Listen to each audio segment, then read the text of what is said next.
Howdy folks, and welcome back to the channel, and I hope you're all serving the public trust wherever you are in collecting land, and welcome back for another 1/6 scale figure preview.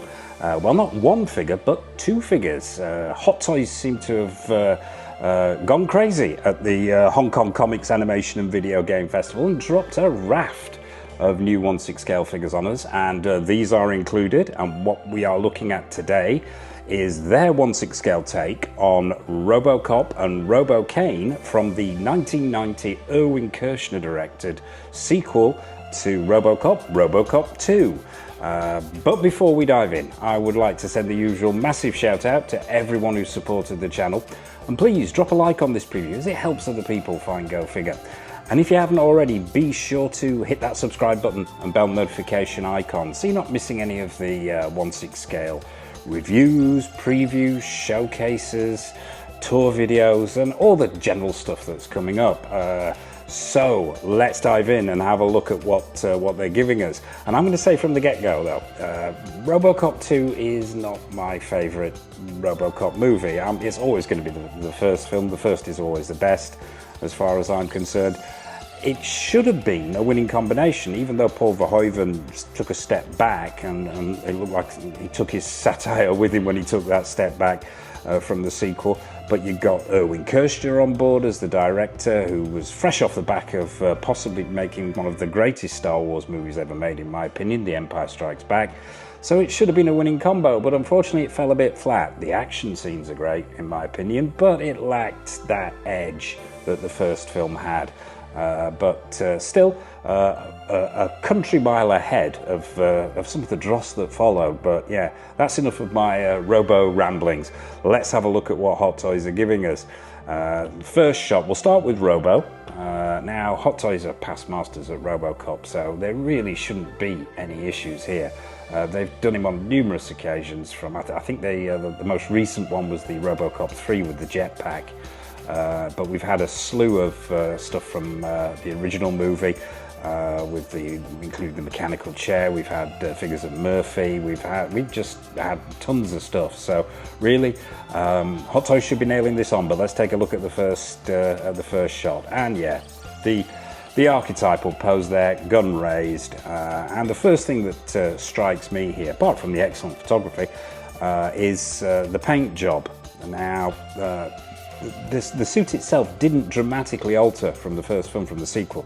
They did use a different material, which made it easier for Peter Weller to move around in, but pretty much the design was exactly the same as the original. The only thing that really changed was the paint job, with those purple and blue hues included. So looks like they are included here as well. And the first thing I noticed about this picture as well, which I gave a sigh of relief on noticing, because it's not actually in the blurb that Hot Toys released with these figures, is that it says diecast here at the bottom. So I am assuming what they're doing here is that they're probably going to rerun maybe the first one with a paint job, maybe add some extra little touches here and there. They've got the basics already there, but yeah, it's looking impressive from this first shot. The paint job looks excellent. The metallic sections look on point. I am assuming we're going to have plastic up top here like we did with the original, and then metal down below. But overall, yeah, it's looking like there's not that many changes here from the first one. What did catch my eye is this mouth plate. Now, I think Hot Toys nailed it on with the interchangeable mouth plates in their original release. I don't think there's that much more that can be done with them. Paint applications have improved, so maybe the paint jobs, but the sculpting was damn near perfect. For me it was anyway, and still is. But let's zip on to the next shot and see what we've got. The classic pose. Arm outstretched, gun in front, and we're really getting to see here this new paint job with the purples and the blue hues in there. And I do like this paint job. I do. I think it was a good idea to go in that direction. I know it's not to everybody's taste, but I do like it a heck of a lot, and a lot of purple and blue going on down in those feet there. But yeah, as far as I can tell, and I own the Robocop with mechanical docking station, there doesn't seem to be that much change here other than the paint job. I'm hoping though that they've changed these hands. That's one thing I really do hope that they've changed it. All the fingers, and people who own Hot Toys Robocop's figures will know what I'm talking about here. The fingers were all individually articulated, not dissimilar to say a 3.0 Optimus Prime or something like that, and they look fantastic and very screen accurate. However, when it came to gripping the gun, 90% of us were having to super glue the gun into his hand because it just kept falling out. So hopefully Hot Toys will have found a way around that and done something a bit different, but we'll have to wait and see on that. But yeah, paint job looks great. Proportions look nailed on there. As I say, they're past masters at this, so if they started getting proportions and paint jobs wrong, I would be very worried indeed. But let's zip on to the next shot. Now it looks like we're getting the unhelmeted Robo as well, which is great to see because there were certain iterations of the original Robocop figure where you didn't get that. So it's great to see that we're getting the Peter Weller unmasked sculpt, if you will. And once again, it'll be interesting to see if this head sculpt here is a complete resculpt or just a repaint. To me, that's looking like it might be a resculpt, but they damn near nailed it first time, as I mentioned before. So whether they need to revisit that, don't know. It'll be interesting to see. I was considering actually passing on this because I already have a Robo in the collection, but now I'm tempted. Hot Toys are tempting me, like they have a tendency to do. We've got the thigh section here, the thigh holster, which is pretty much, I suppose, to be expected there. Hoping we get two guns. We had a metal version for him to hold. Sorry, a metal version for the actual thigh holster itself, and a plastic version for him to hold because it wasn't quite as heavy. Hopefully we'll get two versions of that. But the gloved areas look very similar. The gauntlet areas, the chest section looks very, very similar to the original Robo. Pistons at the back there. Yeah, all looking very, very good indeed. There was some conversation about whether especially this abdomen section was too shiny, and I know a lot of collectors out there were doing some custom jobs on this abdomen section to dull that paint down a little bit to make it more screen accurate. But whether that is something that needs doing, I'm not 100% certain. I have to revisit the film after this preview. But yeah, let's zip on to the next shot. Yet another classic pose, and that's the great thing about this figure. It literally poses itself. You can't go wrong here. So many to choose from. And it's worth mentioning the articulation here as well at this point. I've got a little copy of the blurb down here that I can refer to. I thought the articulation on the original Robo was fantastic. For something with that much die casting in it, he's got some weight to him, this guy, and that many subtle pieces on the armor and not so subtle pieces. The articulation was phenomenal. So hopefully we will still get that sort of ratchet system around the legs and the shoulder area, where you could pop them out a little bit, so you could go for that more dynamic pose with the arms up, like you can see here. And the legs could be articulated to go for more dynamic poses as well. So hopefully they will do that. What we're looking at here actually is, I'm just checking their blurb here. It doesn't really refer to articulation that much, but yeah, I'm pretty certain we can go with we can be sure that it's going to be similar or not the same as the original. So let's move on to the next one, and there's a lot to get through here, so if I zip through these quickly, it's because it does get a bit samey here. We've got him holding Kane's brain here, which is one of the accessories that you get. You get the rifle, the pistol, and Kane's brain, which is nice to see, but that doesn't come with the Kane figure that we're going to look at. So yeah, that's where Robo rips out Kane's brain. Now, what we're seeing here is some battle damage. Now, I know there are interchangeable chest plates, which I'm assuming are going to work on that same magnet system that the original did. You had a little doohickey, which you could locate the magnet underneath the chest plate, and it just pulled off. And we've got a battle damaged version going on here. Now there are some bullet holes here, look really nicely done. We've got this sort of scar come a hole down the front of the visor there, which is screen accurate. And once again, we've got that paint job. We've got the OCP on the thigh area there, all looking exceptionally screen accurate and exceptionally well done. That mouth plate, I was a little bit concerned there. That mouth looked a little bit too large for me. I think it's just probably just the angle and the lighting here.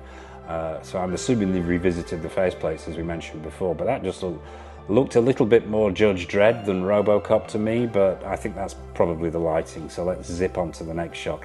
Holding Kane's brain again, the rifle. Not going to talk about the rifle. Hot Toys past masters at 1/6 scale weaponry, so if they drop the ball on that one, really, I will be very surprised indeed. But we can see more of this battle damage here.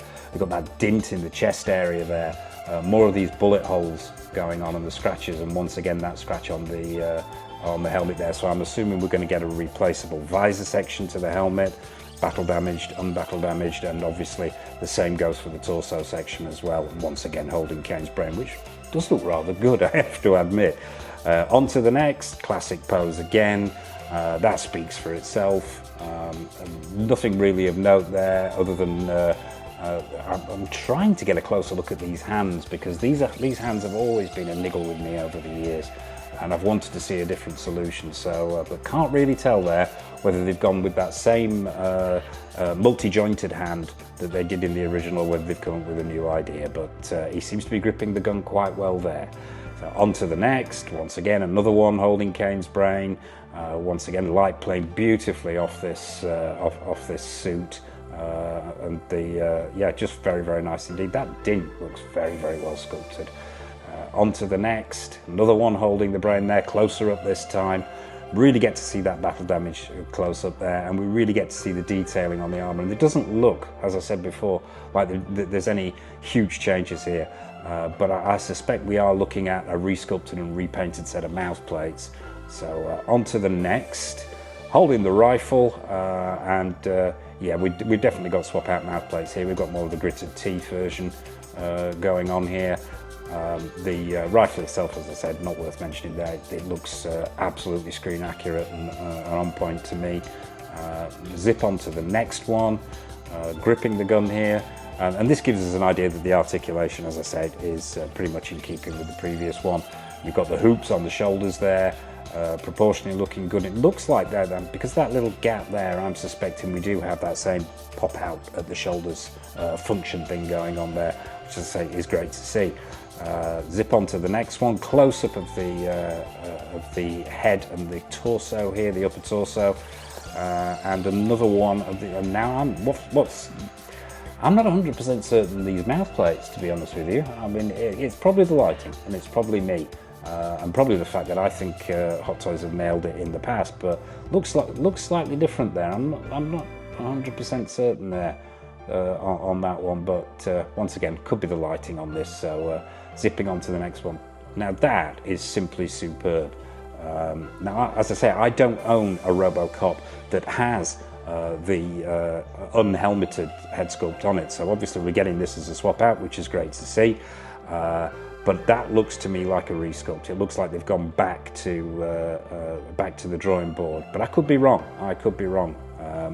Let me know in the comment section what you think. Is this a complete resculpt, or is it just a repaint? But skin textures and tones looking very good indeed. Unmistakably Mr. Weller there. The eyes super glassy. I'm hoping we're going to be getting a purse system, but I'm not sure how that would work behind this head sculpt with all the robotics going on. But that neck area, the back of the sculpt, the detailing, all looks absolutely on point. It looks like Hot Toys have brought their years of experience in making Robocop figures to bear on this one. And once again, that beautiful paint job is looking glorious there. Slightly off at more of an angle there, so we can see the robotics in the back of the head, the pistons in the neck there, all the detailing looking absolutely excellent, right down to these wires that go into the front of the face there, and they've captured that sort of that seam line and join where Mr. Weller's face joined the robotic body beautifully. And once again, the vein work, and almost a hint of 5 o'clock shadow there, vein work in the temples, really, really nice, looking excellent, I have to say. Another long shot, holding the rifle straight up and Kane's brain. The base here, the first shot of the base. Now, I'm not saying I'm disappointed that it's just the standard hexagon. I would have liked to have seen a mini diorama with this. maybe some rubble, maybe a mini street scene, something like that, I don't know. And then maybe something that would interconnect with the Robocain figure might have been a good idea as well, but it is what it is. So we've got the standard hexagon oval there, it says Robocop on the front, and it looks like we've got some of the, now I think these, at the bottom here, these are going to be the nuke vials and the nuke canisters that come as accessories. Not 100% certain, but that's what they look like there. Nuke obviously being the drug that's overrun old Detroit and that Robo has to deal with. But yeah, proportions nailed on, looking spectacular. On to the next. Now, these interchangeable lower face plates. Now, first impressions, yeah, resculpt, I would say, and repaint. Could be wrong here. This middle one, I don't think we've seen anything quite like this, but correct me in the comment section below. I know we've had a gritted teeth version, slightly open mouth version. These two at either end look almost identical to me, so I'm not sure what's going on there. I suppose that you could say this is more, on the left is more of a relaxed mouth, this one on the right, perhaps a sterner look, more of a grimace going on.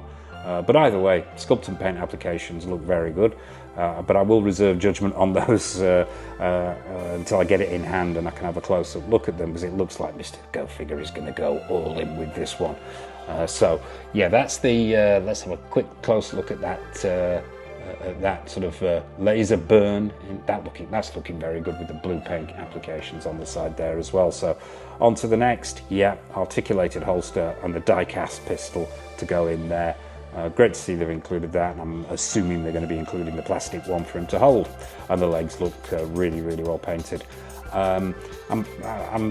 I don't know what the closing mechanism is going to be like on this. I always found it a little bit tricky, shall we say, with the thigh areas being plastic, and then there's a whole plastic mechanism on the inside of the thigh, which not only holds the weapon but helps it push out when you open the thigh section as you open the doors. And I always felt that just felt a little bit, I don't know, breakable. It's never broken on me, but I always thought, is that the best solution? So we'll wait and see if they've altered that in any way. Now we've got the interchangeable battle damage helmet and armor shots, and you can really see here how the difference that makes. And I think it's great that they've gone battle damaged. They could have, I mean, Hot Toys, they're not unknown for milking IPs, and they could very well have just given us a standard version from Robocop 2 and then a battle damage version, but they haven't. So I'm pleased about that, and I'm assuming, as I said before, that these sections on the chest area pop off with a little magnetic attachment, and yeah, it's a very, very simple interchangeable top of the visor there. And the final all shot, as we always get with Hot Toys, and it's what we've seen already. You've got that pose on the left hand side, you've got the close-up of the battle damaged helmet there, and everything that's included. Now I'm going to lean in here and have a look. Yeah, articulated holster. Yeah, you've got the nuke vials going on, Kane's brain, the OCP symbol on that hexagon stand, interchangeable mouth plates, and battle damaged helmet and armor. Overall, I've got to say, I was on the fence about this. Not being the biggest fan of Robocop 2, although being a huge fan of Robocop, I was gonna just sort of, well, I was painfully sat on the fence, but I think this is convincing me that I need to get involved here. I passed completely on the Robocop 3 figure with the flight pack, because to me 3 is just a car crash. However, I think I could be getting involved here. Yeah, time will tell. So let's zip on to the Kane figure now. Oh, sorry, before we get to the Kane figure, there's another all shot as well. And we've got that metal collectible card with display case. Not really my cup of tea. I suppose if I was given the choice, I'd like to have it and not have it, but it's not a deal breaker for me. But yeah, that's the last of the Robocop shots. So let's go to Robocain and see what's going on here. Now, this is a much bigger figure. Well, not much bigger, but it is bigger than Robo, so it'll be interesting to see how the two display together. First shot, really, really nice. all action. You've got the sparks going off there, you've got Robocain at the bottom there. We've got him in an action shot now. Straight away, the screen accuracy is most certainly there for me. And the paint applications and sculpt are looking phenomenal. We've got this cluster of weapons on the left arm here, the claws on the right arm, the arms at the back there with the sort of the pincers on them. Paint applications looking very, very nice, proportionally looking very good, but let's get a full shot of him so we can check out those proportions. Oh, and as well, same thing again here, excuse me, die cast. So how much die cast we're going to get in this guy is yet to be found out. I'm hoping there's going to be a decent amount in there. We pretty much know how much we'll get in the Robocop figure, but how much is in here, yeah, is anybody's guess. But great to see that it's die cast. Lesser companies could have gone full plastic on us at this point. So let's go on to the first shot. We've got Robo on his back here, I'm assuming in an attempt to pull out his brain, clutching the gun, and we can see the figure and how it scales up against Robo for the first time. Proportions definitely nailed on. I'm liking this stand. It looks like there's some kind of pole thing going on, which actually, now I could be wrong here, I'm going to lean in again, but I am not seeing a crotch grabber or a crotch cup or anything like that. So I'm suspecting that this pole here is going to go straight into the figure itself, and you can insert your own jokes here about where that pole is actually going. But yeah, good idea. Good idea, because it does mention here that there is rotation at the waist, and I think it's a full 360, unless I'm very much mistaken. But there is a rotation at the waist here, so yeah, if it rotates at this section in the middle here, then this can remain relatively static while it's on the stand. Good thinking there. But yeah, the screen accuracy most certainly on point, although as I say, I've got to revisit the film because I've only seen it probably 20 or 30 times as opposed to the original, which is probably near 250,000. But yeah, those arms looking great, paint applications looking very, very good. Love the contrast between that sort of industrial metallic greys and dark greys going on, and silvers against the purple and blue of Robo there. And it looks like the paint applications are second to none to give it that metallic look. Yeah, but we'd expect that. It looks like these dinks and all kinds of things going on in there. So on to the next. Another shot of it on the stand here. Those arms. Now I think these are interchangeable arms. Going to double check here. Now, yeah, it looks like these arms at the back here with the pincers on can be removed, and you can just display them with the two forearms here. I suppose that's how much space you've got in your display. And apparently 100 points of articulation on this guy. That is phenomenal. That is going to be a vlogger's heaven for photography, this thing. So zipping on, there we see him with those arms again, those pincers on the end. Yeah, just looking very, very good indeed, with that hazard symbol on the chest there. On to the next one. Yeah, without the interchangeable arms there, but you've got that. I mean, the weapons he carries. I mean, I'm having to check here. You've got a battering ram. You've got a barrel rotary gun. You've got all manner of weaponry going on these arms. I think you can see that's the rotary gun there as well on the arm. Great paintwork, superb, and nice lighting on that shot as well. We've got a side view here, really seeing those details here, and every inch of this thing's been weathered as far as I can see. Yeah, you've got dry brushing on all the armor sections. Everything's just worn and dinted and just not new looking, and there's wires going on and pistons in the abdomen area. All absolutely excellent. So from the rear, we've got lots of pipe work going on. We've got everything going on here. Yeah, really, really nice to see. That stand, I'm assuming, is this thing is not, if you actually look at it, I would imagine it's not going to be the most stable thing, so I can see this stand being a really good solution for it, because it's got relatively short legs and then this huge upper body. So you know, without this, I would imagine this thing would be prone to topple over, especially when it's got die cast in it. But seeing the base here now, the bottom of the base now, not it doesn't look like there's an awful lot gone into this. It looks like there's some kind of industrial grill going on, and then you've just got some kind of plastic black base. Not giving a lot away there on this base, but yeah, once again, time will tell. Shot from the right-hand side this time. We've got the USA flag on there. We've got all kinds of detailing in these lowered pincers at this point. And yeah, just exceptional work, Hot Toys. If your production model is anywhere near as good looking as this is, I can see me going all in on this one. On to the next. We've got Robo on his back there, I'm assuming just before removing his brain, and we can get a close-up look at those pipes and the detailing. Really nice. Once again, from the back, the weaponry, the battering ram with the pneumatic pipes. Now, we've got lights on the shoulders here. Now, there is a light-up feature here. We're going to get to that. Let's zip along. Yeah, once again, from the front, all the detailing. Not much to say now. We're going into that slightly repetitive territory that Hot Toys can do when they give us 20-25 photos. But you see these pincers up close as well. And just generally, yeah, I'm loving that head, that shape of the head, and let's hope that that opens up. Another medium shot there, looking fantastic. Another side shot, just to give you an idea of all the details. Another close-up on that sort of right shoulder there. How this articulation is going to work is going to be interesting. Whether there's going to be a super big ball joint there.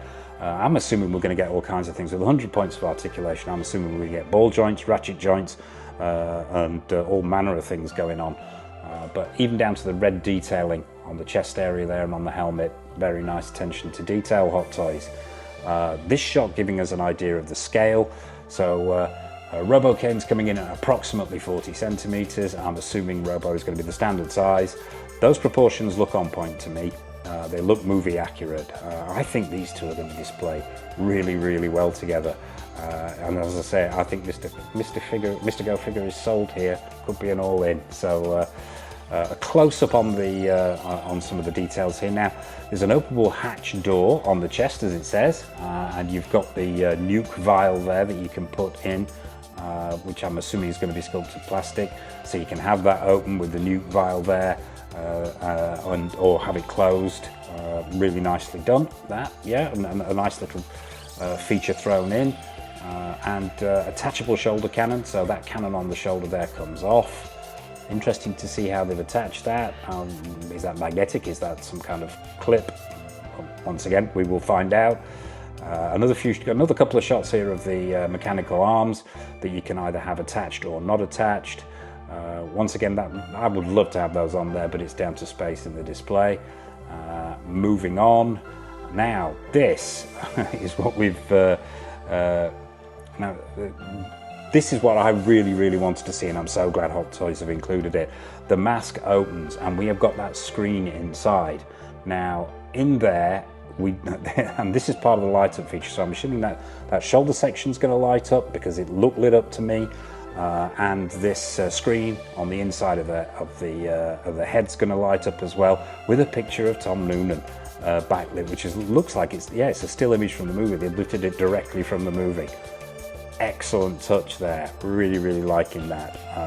So, yeah, I'm talking myself into it. If you probably not already noticed, this is a cathartic experience for Mr. Go Figure to talk himself into buying more 1/6 scale figures. Final shot, and it's the all shot that we've come to expect. We've covered everything on there already, from the interchangeable arms to the articulation to the paint, and that stand. We're getting a look at that stand there. Looks different to the normal one. I'm assuming that's because of the proportions here and the nature of this pole, but yeah, overall I am very, very impressed indeed. It may not be my favourite Robocop film, but these could be my two new favourite Robocop figures. So yeah, I think Hot Toys have hit a home run again, looking absolutely amazing. So what are your thoughts on these two pieces? Are you going to be picking them up? Are you a Robocop fan? Do you have any of the other Robocops by Hot Toys? What are your thoughts on the movie? What are your thoughts on anything at all? Nothing is off menus. Please drop a comment in the comment section below. I will be fascinated to hear your take on these two pieces. What have we got coming up on the channel? Well, in the not too distant future. We have a couple of new pieces coming in very, very soon, which will be going up for review just as soon as they come through that door. We have the Caustic Plastic Deluxe edition of Lon Chaney, Phantom of the Opera. Really looking forward to that. As regulars to the channel will know, huge Caustic Plastic fan, and I'm sat here with itchy hands waiting to get my grubby little mitts all over it. And we've also got the Mondo, John Nada from John Carpenter's 80s sci-fi classic that is They Live. So they're the two that are up for review next, but we've got a raft of other stuff as well. We've got more episodes of Grail or Fail. We have more showcases, more retro reviews. We've got a new tour video coming up very soon, because there's been so many new figures coming in since the last tour video. So everything you see behind me here and a whole lot more will be going up for your perusal. So as I mentioned at the top there, be sure to hit that subscribe button and bell notification icon so you're not missing anything. And I suppose all that remains for me to say, from the now convinced that he is going to be buying Robocop 2 and Robocain figures, and myself, as always, a massive thank you for watching. Take care of yourselves, and until next time on the channel, happy collecting.